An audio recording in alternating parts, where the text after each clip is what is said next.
Now it's time for business news, and Stephen Carroll has joined me on set. Welcome, Stephen. Hi, Shana.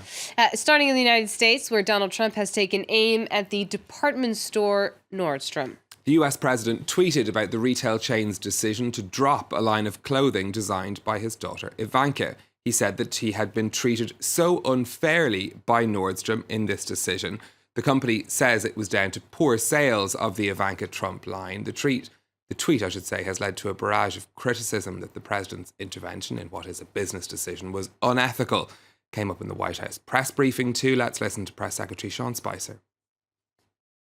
Well, I think this was less about his family's business and an attack on his daughter. He ran for president. He won. He's leading this country. And I think for people to take out their concern about his actions or his executive orders on members of his family, he has every right to stand up for his family and applaud their business activities, their success. Now, in the past, we've seen Donald Trump's tweets hitting companies' share prices, but let's take a look at what happened to Nordstrom's shares after that tweet. So there was a slight dip at the moment. You can see it circled there on the graph when the tweet was sent, but the company's share price recovered quickly. In fact, the dip only lasted for 4 minutes, and after that, we saw the share price rising, finishing the day up 4%. Retail experts are saying that Nordstrom taking this step, and it would appear financially getting away with it, might actually encourage other stores who want to stop selling Ivanka Trump's clothes to do so as well.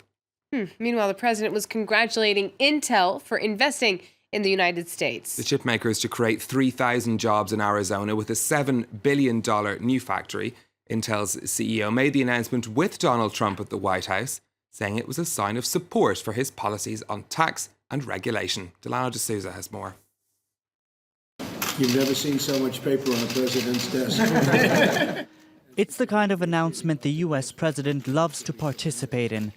Intel, the world's largest chip maker, plans to invest $7 billion in an existing manufacturing facility in Arizona. And Fab 42 will employ approximately 3,000 direct, high-paying, high-wage, high-tech jobs at its peak, and over 10,000 people in the Arizona area in support of the factory. Wednesday's announcement comes nearly a year after Intel said it would lay off 12,000 staff as it sought to restructure its business. It also comes at an awkward time for US tech companies and Donald Trump's administration. Intel is one of over 120 predominantly tech companies that joined forces to battle the president's temporary travel ban. The White House, meanwhile, insists it's not laid out any incentives to get Intel to produce at home. It's really in support of the tax and regulatory policies that we see the administration pushing forward that really make it advantageous to do manufacturing in the U.S. Trump has previously threatened to impose a tax on firms that don't produce their goods in the United States.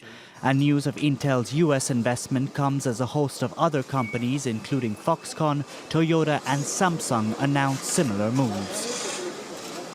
And the boss of Apple has spoken out against Donald Trump's travel ban. Tim Cook was speaking in Scotland, where he was receiving an honorary doctorate from the University of Glasgow. He was asked by students about the ban on travel for citizens of 7 Muslim-majority countries. Mr. Cook said that it's important to speak up against things you don't agree with. Let's take a listen. Our company has immigrants in it. They're key to the innovation of our company. Our company depends on diversity, and diversity with a big D, diversity of thought. And people generally have diverse views of things if they have different backgrounds.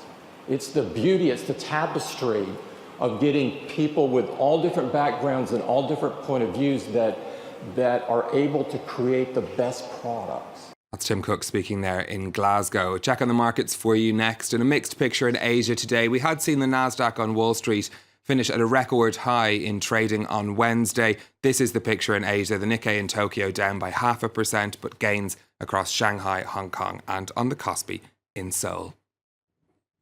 Lots of companies news around today, starting with the French bank Société Générale. Its results better than expected in the last 3 months of 2016. The lender earned €390 million in net profit.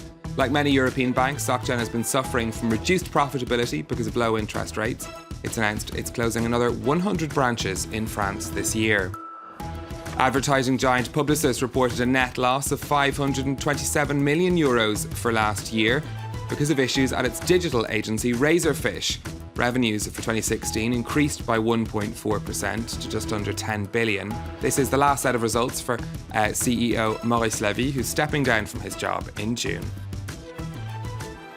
Volkswagen has threatened legal action against its former chairman for claiming that board members knew about the emissions scandal. Ferdinand Piëch reportedly told prosecutors that executives were briefed months before the cheating was made public. Volkswagen has emphatically denied those claims.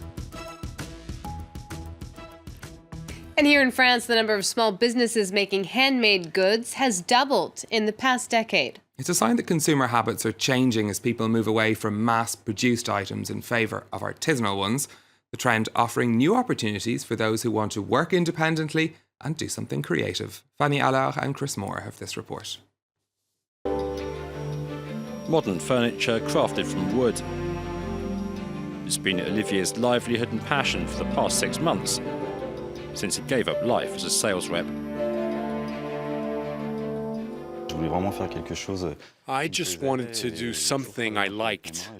I'd always worked with my hands a bit, and so it just made sense for me.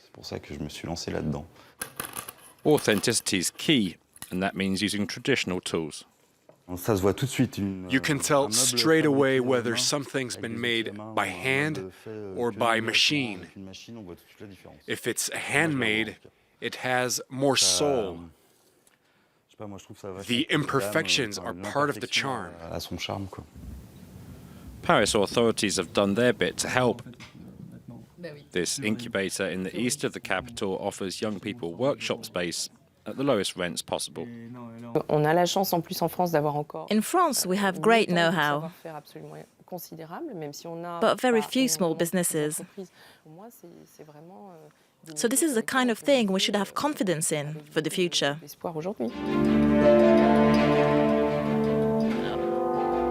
Julien is a plumassier, an ancient profession practiced by just a dozen or so French people. He crafts objects from feathers, like this bear-shaped carpet, or this samurai costume. There are so many jobs these days where you don't understand what you're actually doing. With this, it's different. You're creating something from start to finish, and that just makes more sense. The object's story becomes your story. Increasing numbers of French consumers are shunning mass-produced goods in favour of those made by hand. The number of businesses like this has doubled in the past decade. Finally, Stephen, your last story is about a landmark house that has gone on sale in the Hamptons. That's in the state of New York, right? Yes, a very popular holiday destination for the great and good of New York. This is a house called Grey Gardens. It inspired a documentary and a Broadway musical. It was the home to Edie Beale and her mother. They were cousins of First Lady Jackie Kennedy. Now, the 1975 film depicted how they were living in poverty in a decaying house. As you can see, it looks very different today. That 3-story house was sold in 1979 for $220,000. The current owners spent more than $500,000 restoring it. It's now on the market for just shy of $20 million. It's got 6 bedrooms, I think, from last count, a pool, as you can see, and it's 3 stories on 2 acres in the Hamptons, which is very expensive property. But Grey Gardens is somewhat iconic as a name and from the documentary that became so famous. So it's a chance to own a piece of that history. Yeah, great zip code, as we say, right? The Hamptons there. Very, very well surrounded. Whoever buys that house will be very well surrounded, I'm sure. Certainly will. All the movers and shakers. Thank you so much, Stephen Carroll there with the business news.